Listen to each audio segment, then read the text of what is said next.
Waalaikumsalam warahmatullahi wabarakatuh. Ustaz, maunya untuk berdoa ketika sholat dilaksanakan posisi berdiri ketika takbir atau selesai sholat.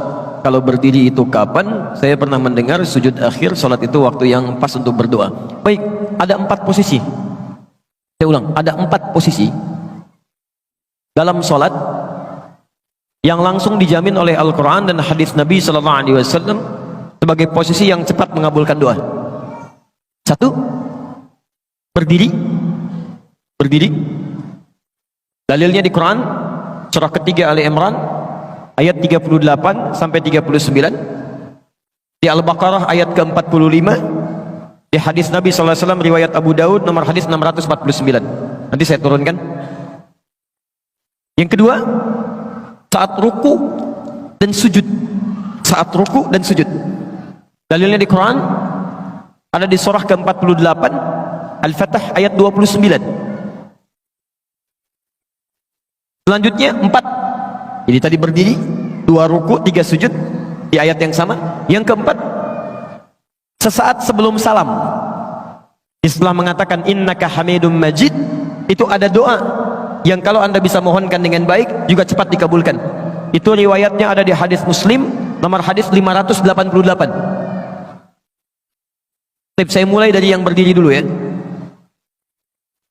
Ada 2 cara ketika anda ingin bermohon saat berdiri dalam sholat. Cara pertama yang tidak dilafadzkan berdasarkan isyarat di Quran ya. Surah ke-2 Al-Baqarah ayat ke-45, wasta'inu bisabri wassalah. Dan jika anda memiliki persoalan dalam kehidupan, terima dengan sabar, kemudian mintakan solusinya lewat sholat. Saya turunkan kalimatnya, mohon bisa dihapus dulu ya.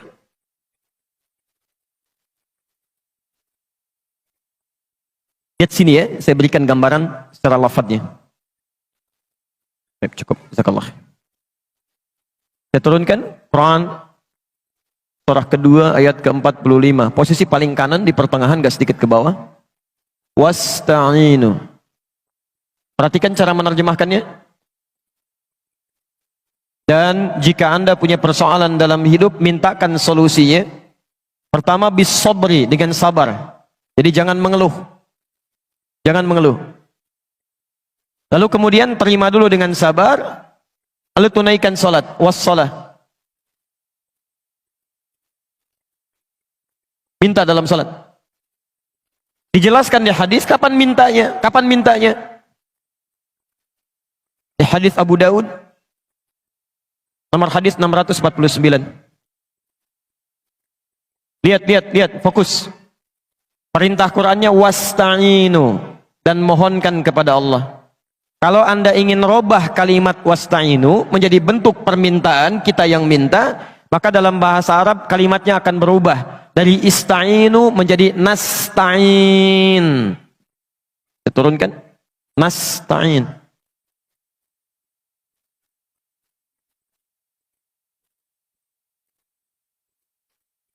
Wasta'inu, anda minta ya. Lalu kita mau minta, robah kalimatnya dari wasta'inu menjadi nasta'in. Sekarang perhatikan. Nabi menyampaikan ketika seorang hamba dalam salatnya mengatakan, "Idza qala al-'abdu iyyaka na'budu wa iyyaka nasta'in." Ya Allah, kami sekarang salat menyembah-Mu saja. Dan sekarang kami punya persoalan ya Allah. Kami minta solusinya dari-Mu saja.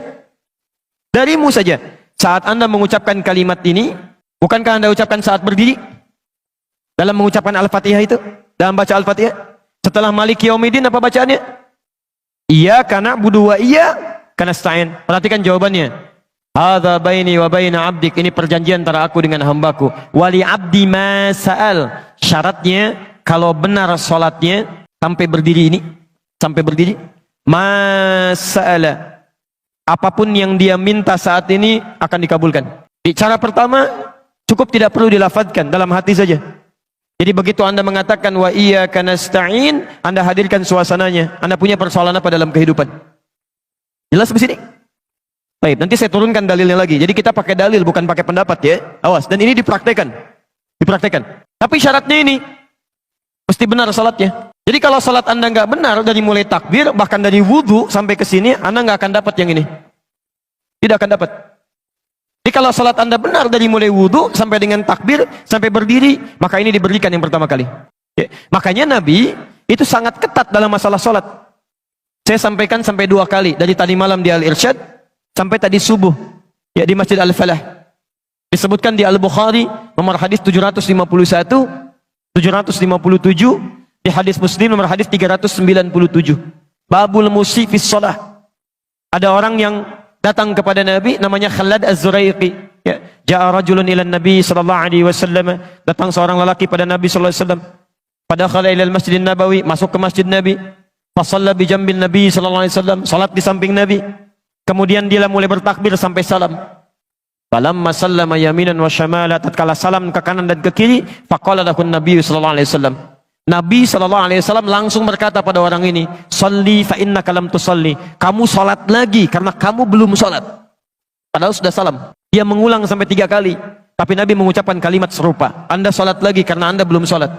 Apa kata orang ini? Ya Rasulullah, ma uhsinu ghairah, alimni. Ya Rasulullah, saya nggak bisa lebih baik daripada ini. Tolong ajarkan saya. Maka diajarkan oleh Nabi dari mulai wudu, Pak, sampai dengan salam. Idza qumta ila shalah asbighul wudu, famastaqbilil qiblah, famafakabbir. Kalau kamu mau salatnya bagus sempurna, sempurnakan wudu begini caranya. Kemudian menghadap ke arah kiblat sampai kakinya diatur, bagaimana cara berdirinya, bagaimana lebar kakinya, bagaimana cara bertakbirnya, bagaimana cara bersedekapnya sampai akhirnya. Sampai di situ Nabi mengatakan di Al-Bukhari nomor hadis 651, "Shallu kama ra'aitumuni usalli." Salatlah kalian seperti persis melihat saya. Saking ingin benarnya salat kita bukan masalah fikihnya, tapi Nabi ingin memastikan bahwa kita yang salat mendapatkan minimal karunia ini. Jelas di sini? Yang kedua, ada yang boleh dilafadzkan dalam berdiri. Boleh, bisa dilafadzkan. Jadi yang ini belum dilafadzkan, masih memohon. Yang kedua yang dilafadzkan. Kapan itu dilafadzkan? Setelah membaca Al-Fatihah. Setelah membaca Al-Fatihah. Antum kalau selesai baca Al-Fatihah dalam salat baca apa? Halo? Jangan katakan wallahu alam, enggak ada. Waladhdallin, wallahu alam, enggak ada. Baik, setelah baca Al-Fatihah baca apa? Surah. Surah itu dari mulai Al-Fatihah sampai dengan An-Nas tidaklah diturunkan oleh Allah. Tidak diturunkan oleh Allah sebagai Al-Qur'an itu untuk sekedar dibaca, bukan. Saat pertama kali diturunkan oleh Allah, itu disebut langsung oleh Quran dengan nama Hudan. Quran, surah kedua, ayat 185. Posisi paling kiri di pertengahan. Syahrul Ramadan alladzi unzila fihi al-Quran hudan linnas. Hudan. Artinya, bisa petunjuk, bisa solusi dari berbagai masalah, bisa hal yang memudahkan dalam kehidupan. Itu hudan. Lihat kalimatnya, lihat. Isi Quran itu dari Al-Fatihah sampai dengan An-Nas, Allah menyampaikan tuh hudan linnas, solusi dari setiap persoalan hidup yang dialami oleh manusia. Jadi kalau ada manusia walaupun dia tidak beriman, dia belajar Quran, bisa mendapatkan bagian kemudahan dalam hidupnya. Makanya saking sayangnya Allah pada orang beriman, dipaksa oleh Allah dalam tanda petik supaya dia mendapatkan hudan, solusi kemudahan dalam hidupnya. Bagaimana caranya? Dipindahkan ayatnya ke Al-Baqarah ayat 2 sampai 3, posisi paling kiri dari atas sampai ke tengah. Dzalikal kitabu la raiba fihi hudan lil muttaqin. Siapa muttaqin ini? Apa amalannya? Ayat 3-nya, alladzina yu'minuna bil ghaib wa yuqimunas shalah. Diminta oleh Allah menunaikan salat ini supaya mendapatkan hudan. Bagaimana cara mendapatkannya? Ini sebetulnya poinnya.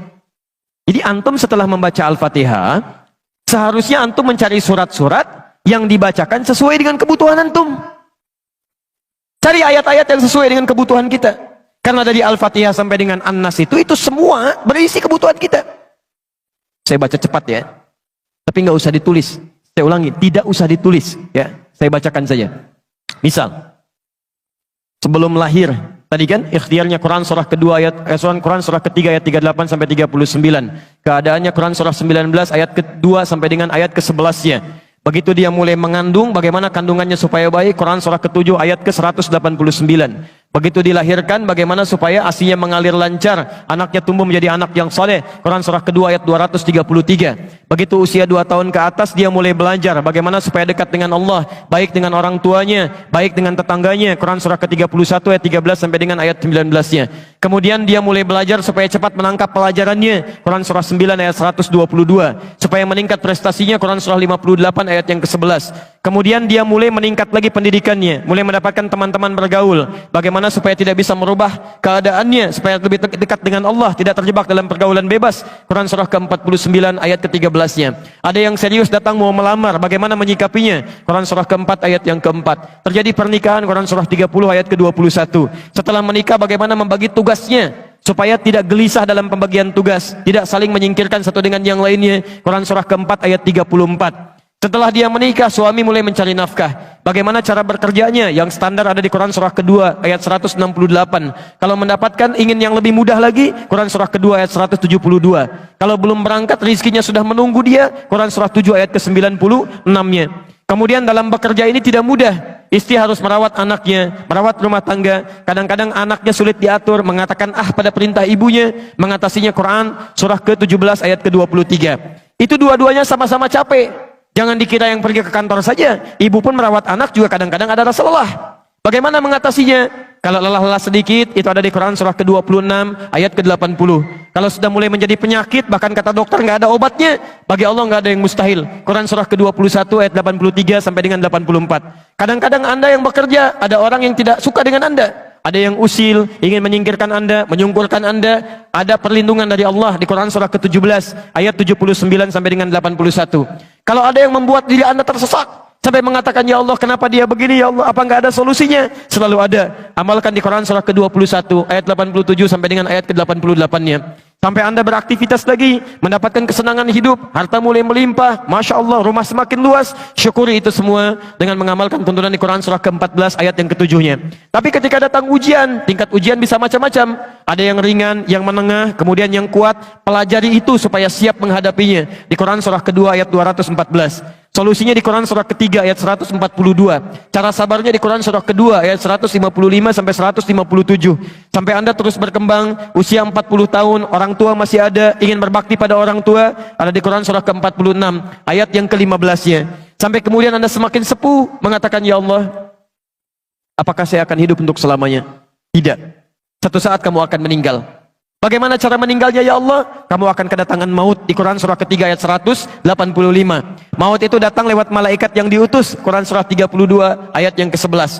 Bagaimana cara diambilnya, ya Allah? Kalau kamu ingin tenang diambilnya, kerjakan amal soleh, maka kamu akan dipanggil dengan kalimat yang menenangkan. Ya ayyatuhan nafsul mutmainnah. Quran surah 89 ayat 27 sampai dengan ayat 30. Tapi kalau kamu banyak amal salah, tidak ada amal soleh, maka panggilannya akan sedikit menegangkan. Quran surah ke-8 ayat ke-50 sambil dipukulin malaikat. Ya Allah, saya telah mengalami malam pertama di alam dunia. Bagaimana malam pertama di alam kubur? Apakah menyenangkan atau ada persoalan? Kalau ingin senang, Quran surah ke-3 ayat 169 sampai 172. Kalau kamu ingin sedikit menegangkan sambil ditampakkan neraka jahanam dari mulai pagi sampai dengan sore, boleh. Ada di Quran surah ke-40 ayat 46 sampai dengan 47-nya. Ya Allah, bagaimana suasana hisab? Apakah menyenangkan atau tidak? Kalau kamu ingin masuk surga tanpa hisab, langsung masuk mendapatkan berita gembira surga, ada amalannya di Quran surah kedua ayat 25. Tapi kalau kamu misalnya banyak amal salahnya, mengabaikan perintah Allah, bahkan kamu bisa masuk neraka tanpa hisab.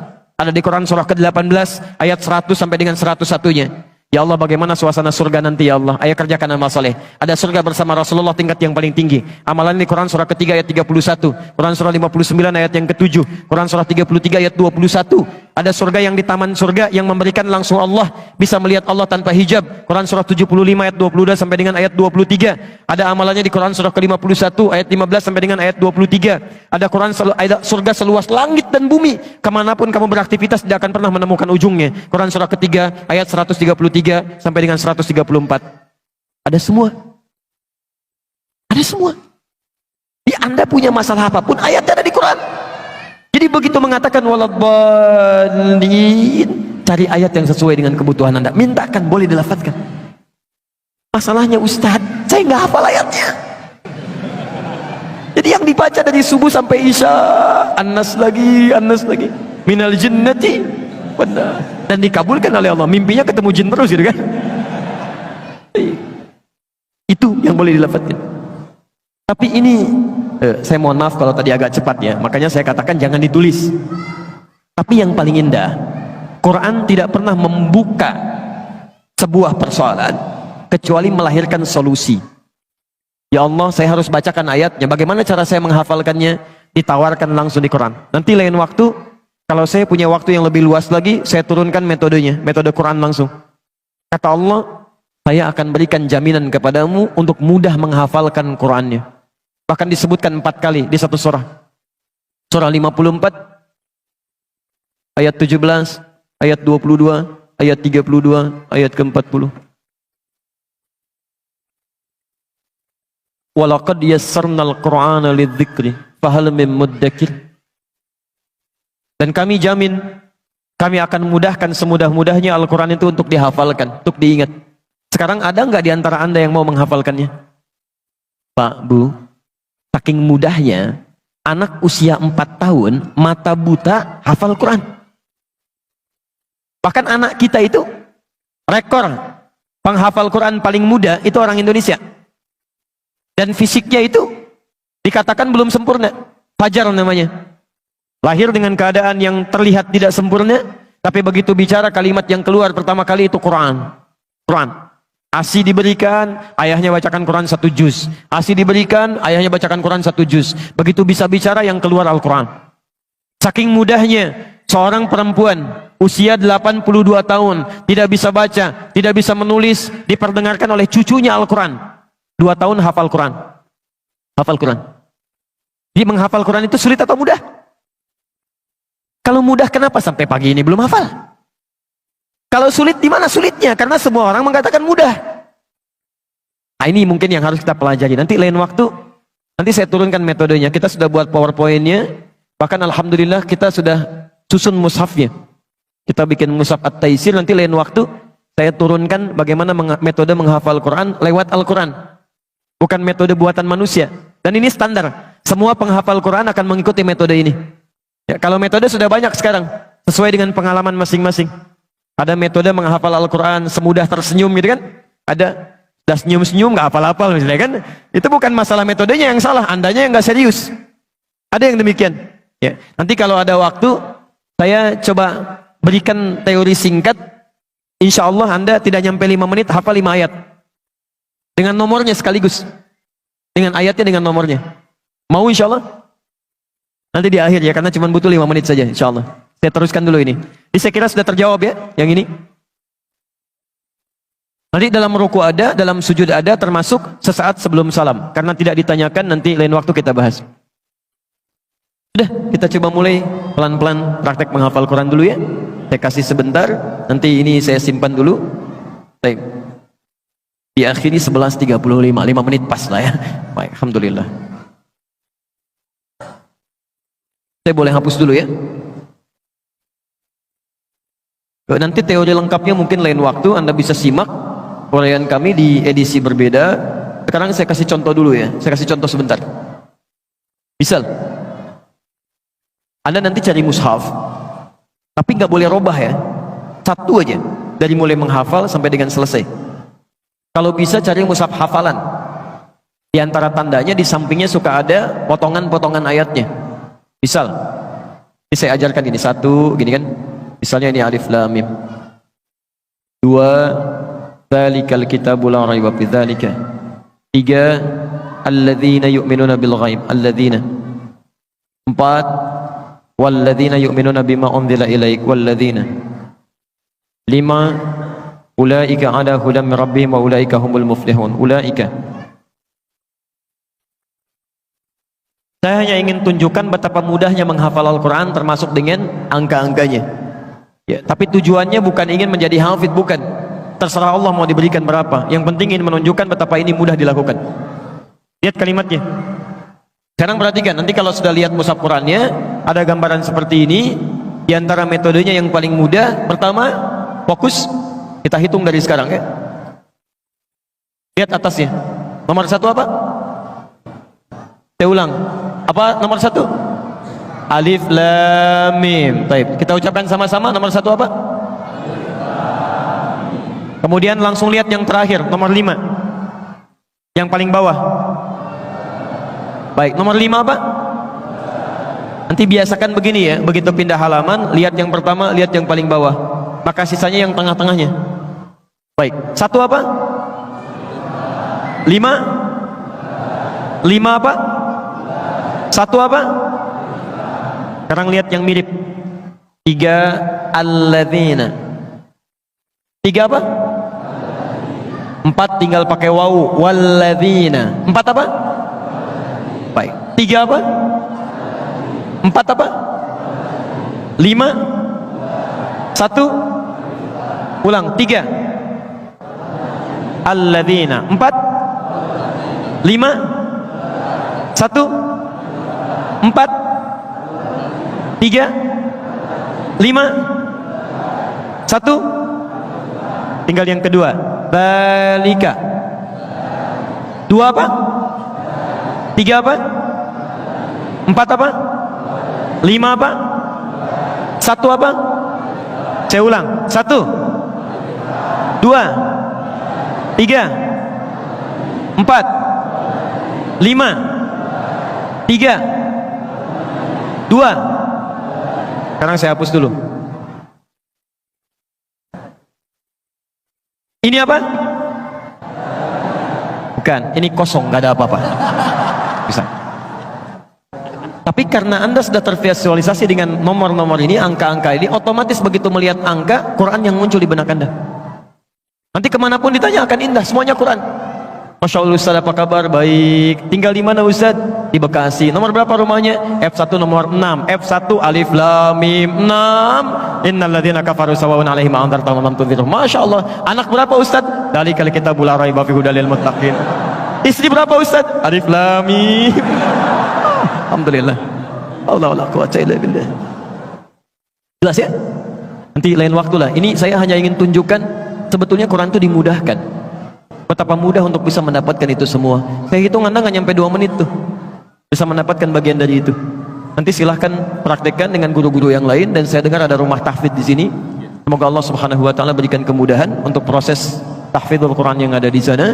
Dan semoga antum semua sebelum meninggal dunia diberikan oleh Allah Subhanahu Wa Taala nikmat untuk bisa menghafalkan Al-Quran Al-Karim. Tidak cukup dengan amin, tapi mulai dulu dari sekarang ya. Cari guru yang baik, mulai menghafal dan mohonkan kepada Allah Subhanahu Wa Taala kebaikan.